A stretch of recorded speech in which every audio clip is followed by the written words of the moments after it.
Right,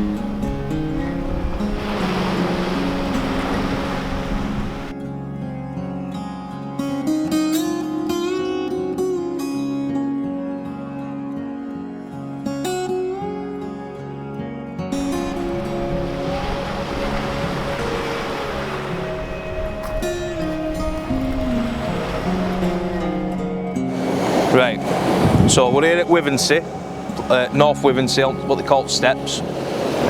Fishing in between groins. Target fish will be smoothhounds, dogfish, maybe a bulloss, chance of hooking a taupe, rays and things and stuff like that, but main target will be smoothhounds and rays. We've got one rod out at the minute on a straight pulley rig to the left on squid, and then I'm going to use a second rig, basically. It's called a 2-hook clip down Portsmouth loop rig. So we'll bait these up and then I'll show you how it clips down and onto the lead and everything, and then we'll chuck it out. With these ones, they're a bit smaller hooks, they're like a size 1. On other one I'm using a 1/0 for bigger fish, but we might chance of catching sole, flatties and everything with these sort of things. So all we do, get us bait.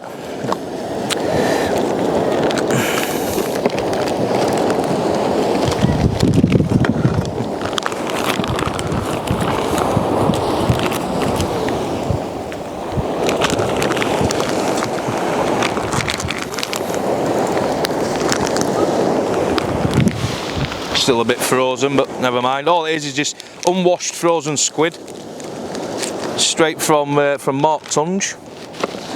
And basically, what you've got a squid. So all I do, everyone does it differently. Some you can wrap it on full and fish full. Some cut heads, tails, and things. But all I do, I'll get rid of head, cut that off. Then basically, there's up the body. You'll cut through the skin on shell at squid. Like so, and then I basically open it up like that. And then basically what you've got inside then is squid guts.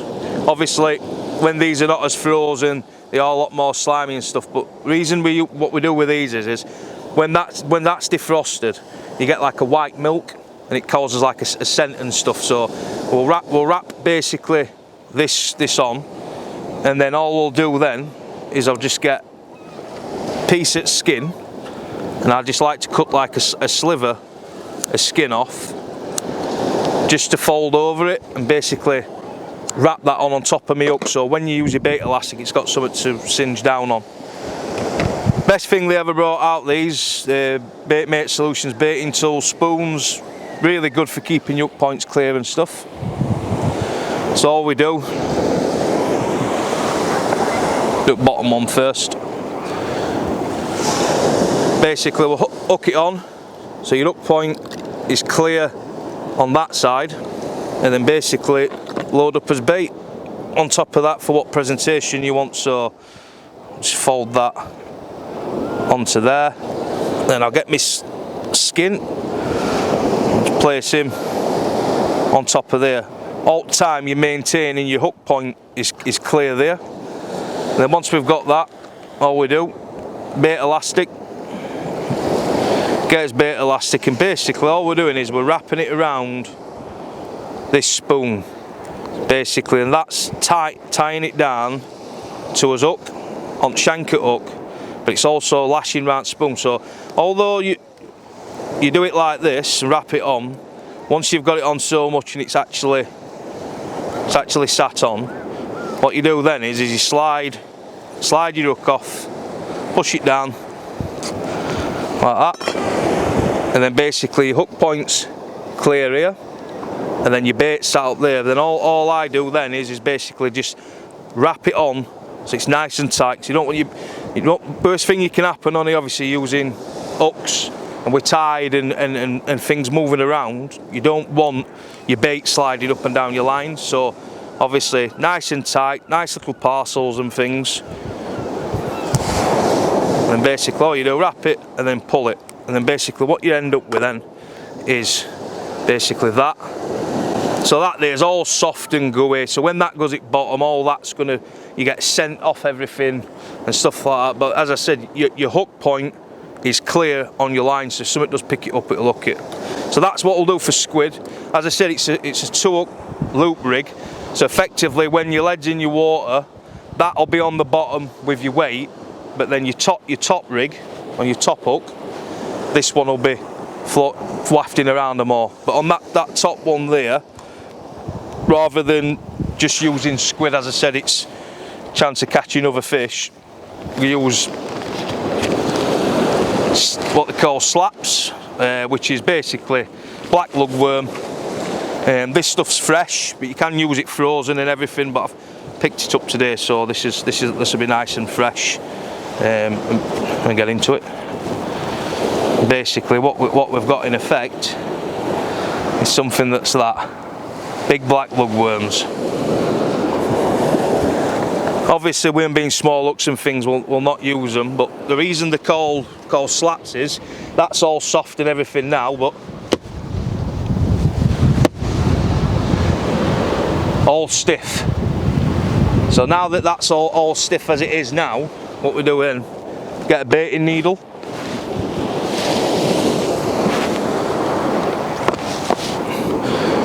Basically, what I'm going to do is I'll thread on the first part of it.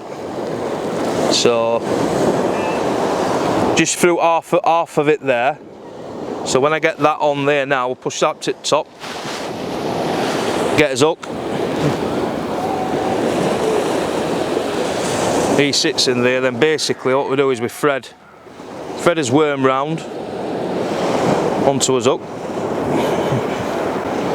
Like so. So again, your hook points out of your bottom there, and then basically all we're going to do is we're just going to double worm like that, and just put his needle there so you've got something to lash onto. Then basically all we're going to do then is just basically wrap it up nice and tight, and you'll get like a nice presentation. I'll probably not use the full worm, as I say, I'm using smaller hooks on this setup, so I'll not need it all, so I'll just trim off what I don't need afterwards. But in effect, what you're doing is you're just wrapping down, shanky your hook, exactly the same as what it was with squid. Obviously this is just blacks, it's a different bait. In fact, we'll put it all on. See, thing with this is as well is with baits in sea fishing, although your hooks and things are smaller shanks and things, you can wrap them up your lines. So basically you're creating a bigger bait that's just lashed on in elastic with your lines and things. So once as you can see, that's why they're called sticky blacks, they're nice and messy. And once you've got it onto that there, basically just slide him off at needle, then we'll just give a few more lashes on.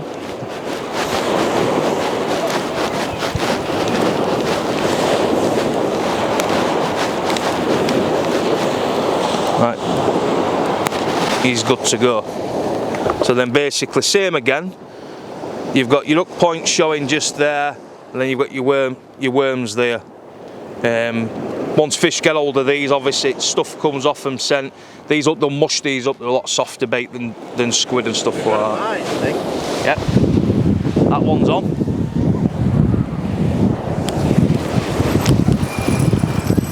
Drop back bite.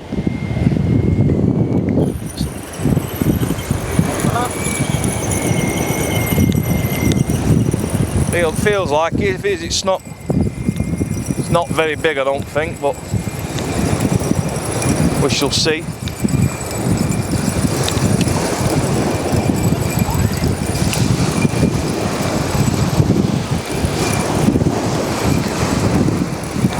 So basically we're just walking down now to Sea. Yeah, the fish on, I just felt him there. Basically we're just winding in now from where we are. We're roughly about 120, 130 yards out. Basically we need to get down to the shock leader. Depending on size of fish, whether we'll just beach him or we'll just swing him straight in. But I don't think it's a big one anyway, it's only a small one. There we go, sea bass, lovely. And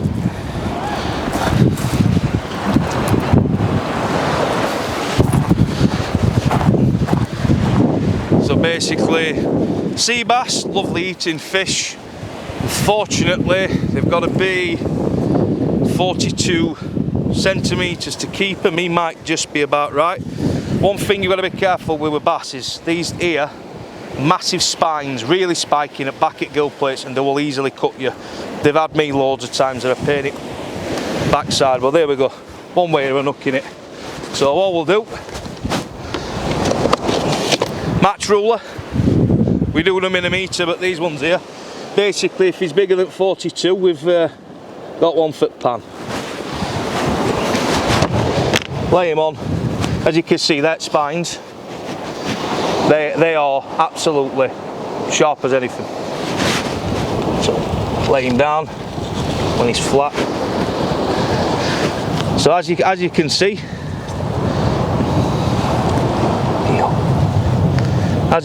there, he's just in his 42. Him. So he'll be a nice one. But as you can see how he's puffing his gills up, big spikes just on side of them ones there. But the ones to watch for is them. Bass are a predator fish. They've got teeth and everything else. They're basically like a pike version of inch sea. But lovely eating fish, really nice. And it's a good start. Got a fish that's took on a pulley rig on the squid. Basically that's what he is there. Right, so obviously we just had a bass in midst of sorting this out, so we've got that in and sorted him out. We'll get that rod back out in a minute, but as I said, we're back onto 2-hook Portsmouth loop rig. So the reason it's called a loop rig is I explain here. So got a little splash down imp here, basically clip your hook on there, and then this loop here, that's your loop, and then we've got like a little cascade swivel here, and then basically your top rig comes down and hooks on this.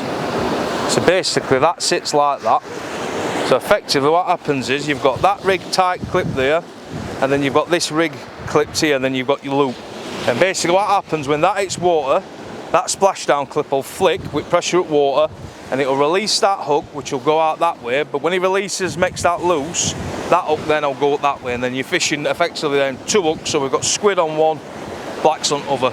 As I said, this is more targeting everything, smaller fish and stuff to get some bites. I didn't expect getting a bite on that one as quick as what we did, but might be a good night tonight. Plenty of colour, there's 100 yard of colour or so, so we'll get this one out and we'll see what happens. Talk us through the cast. The cast, well, I'm not, is it recorded still? Yeah. I'm not the best at the casting. Obviously there's people out there that casting competitions 200-300 yard and stuff like that, and different styles of casting. You can go overhead thump, pendulum swinging, that sort of thing. As it stands at the moment, I'm confident more with what they call an off the ground cast, albeit I don't swing it behind me as much as what others do. I just seem to lay it down on the floor, but it works for me. And at a minute it chuck up to about 140 yard, which to be fair in any circumstances is more than enough. So basically go to the left again with this one. That's at water's edge. Obviously you know where you're going to chuck, where you're going to pick a point. Where the edge of that colour is there's actually a sand gully, so that's where we're aiming for. So anywhere sort of beyond that other side of that sandbar where there's that little gully, that's where we're casting for. So straightforward, lead at back of me, but make sure the lead comes in, and then sort of step back slightly so you get an angle on it. This basically helps with compressing rod. And then all we do when we're ready, we just basically thump it out as though you were casting a feeder. Obviously you're not coming over your shoulder, you're just basically using your body weight and coming back over it. So we'll get this one out.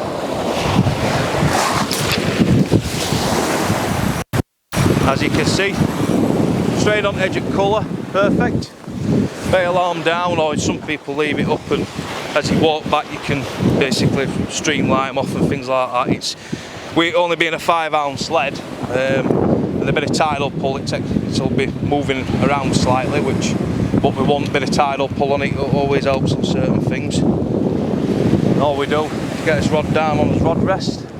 As you can see, we've got nice bend in his rod, and then basically that one's now fishing. So we'll wait for hopefully another bite on that one. Quickly, while this one's off here, I'll just show you this one. So this one here, it's what we just had bass on. It's what they call a pulley rig. 5-ounce lead, 1/0 hook, straight squid as we wrapped his other ones on. Basically all it does is it clips straight on a pulley bead onto there. So I take that off so we can change his rigs and bait up when we need. And when basically this one chucks out, similar sort of system to the other one, but this one just clips up nice just there, so it's all compact tight. But the lead does the work for us on this. The splash lid, when that hits water, that plastic cap pushes up, pops your hook, and then your lead's laid on bottom, and then effectively you've got that, which will move up and down. There is different styles of pulley rigs and up and over rigs and things like that you can use. And you can put your lead on here and clip that there, and basically have that as it all laid on bottom and wrap it a different way. But at minute, for me anyway, personally, pulley rigs have been best for catching fish this year. So we'll get this baited up and we'll get it back out.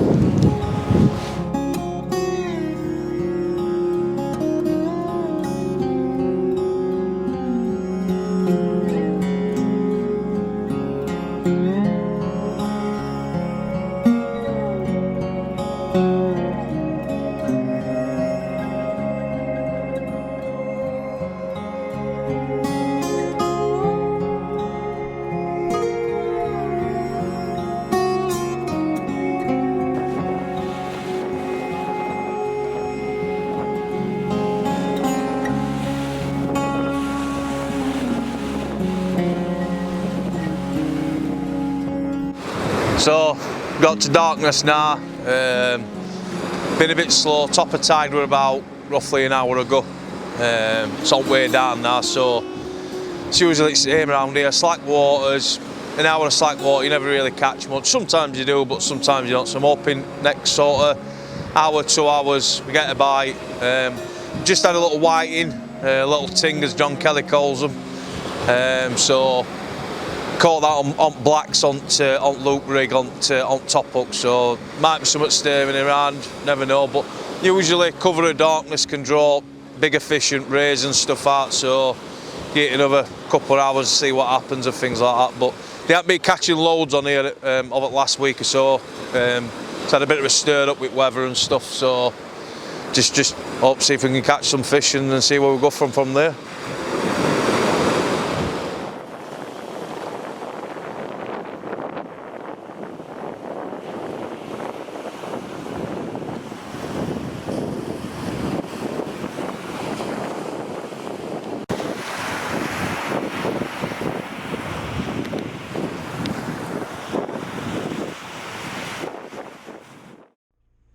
So, what a night.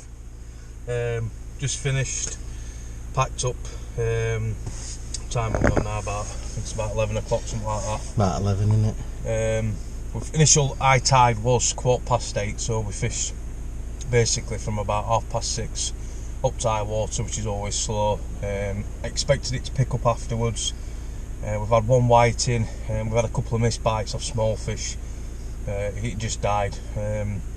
Tide started going out and it weren't really worth chasing. Usually when tides are going out, if you're getting bites and you're catching, then you'll chase it down and fish through night. But there's been about 13-15 people down fishing. They've been top left side of us and not really seeing outcome out at all, so a little bit disappointing. But I sort of kind of knew what to expect. Not being much coming out, odd smooth hounds and an odd ray. This morning I'd seen posted on Facebook on Holderness website page, but I expected probably, I don't know, maybe an hound or a dogfish later on up tide, but for some reason they're just not there. Colour were good, 80 to 100 yards. Sea conditions were quite good, but the surf's just started lifting as it's gone down, as we packed up. only a foot or 2 foot swells, but sometimes it's enough to put them off feeding. So I'll have to try again another time and try and get some bigger fish. But nice bass for tea.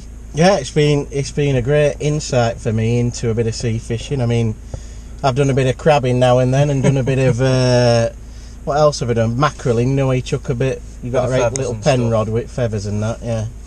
But never done any proper sea fishing, so it's been a good insight to it. And them rods are heavy, aren't they?